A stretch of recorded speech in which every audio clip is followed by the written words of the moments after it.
हमारा जो मन है ये विचारों से ही बना हुआ होता है।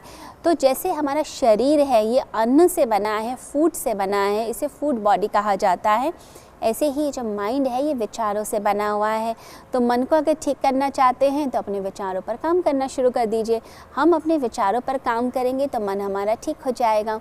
अगर आपको लगता है आप बहुत नेगेटिव रहते हैं या मन बहुत कमज़ोर है, आप परिस्थितियों से घबरा जाते हैं, डर जाते हैं, तो उस कंडीशन में आपको अपने विचार ठीक करने चाहिए। और जब सबसे उच्च विचार माने गए हैं हमारी सनातन संस्कृति में, वो गीता के माने गए हैं। तो गीता के विचारों को जब हम लेते हैं तो हम भगवान श्री कृष्ण का जो मन का तल है, हम उस तल को छूने लग जाते हैं।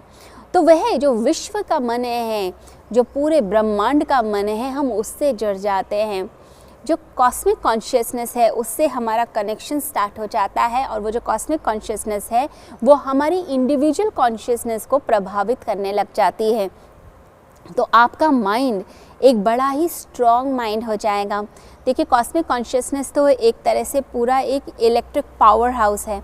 अब उस पावर हाउस से हमारी जो इंडिविजुअल कॉन्शियसनेस है, हमारा जो मन का तल है, वो एक छोटे से बल्ब के समान होता है। तो वहाँ से हम जो पावर ले रहे होते हैं उससे हमारा वो जो बल्ब है, वो बल्ब जो है वो जलने लग जाता है, उसमें पावर आने लग जाती है।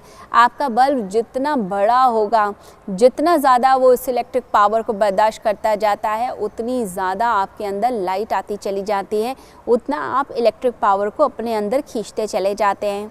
कुछ लोग अपने मन के तल को इतना ऊँचा उठा देते हैं, इतना ऊँचा उठा देते हैं कि वह कणाद ऋषि की तरह, जैमिनी ऋषि की तरह, अगस्त्य ऋषि की तरह वह एक ऊंचाई के तल पर पहुंच जाते हैं।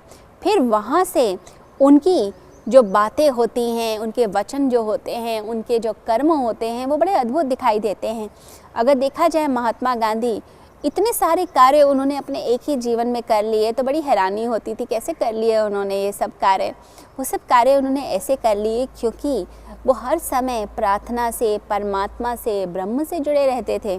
और वो ब्रह्म से जुड़ने के कारण क्या होता था, उनके अंदर वो शक्ति आती थी। तो एक व्यक्ति जब पूरी तरह समर्पित होकर परमात्मा से जुड़कर अपना कार्य करता है तो उसकी ज़िंदगी के अंदर परिवर्तन आने लगता है, वो अद्भुत कार्य करने लग जाता है। तो ये जो कॉस्मिक कॉन्शियसनेस है, इससे कनेक्ट होने का जो तरीका है वो है भगवान श्री कृष्ण की गीता। जब हम गीता पढ़ते हैं तो हमारी जो मेंटालिटी है वो हमारी मेंटालिटी इम्प्रूव होती है, हमारा मन इम्प्रूव होता है, हमारे विचार इम्प्रूव होते हैं, तो हमारे अंदर पॉजिटिविटी आने लग जाती है। एक चीज़ तो हमारे साथ ये होने लगती है। दूसरी बात क्या होती है, ऐसा व्यक्ति जो है वो कठिनाइयों से घबराता नहीं है।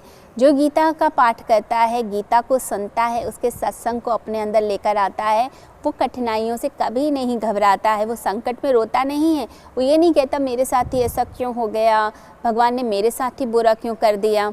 उसे पता है कि परमात्मा ने कुछ उसके अंदर देखा है, तभी एक परेशानी को खड़ा किया है, क्योंकि परमात्मा जानते हैं कि आप इस परेशानी का हल निकाल सकते हैं, बड़े आसानी से निकाल सकते हैं, आप चुटकियों में हल कर सकते हैं। अपने अंदर की क्षमता को पहचानिए तो सही।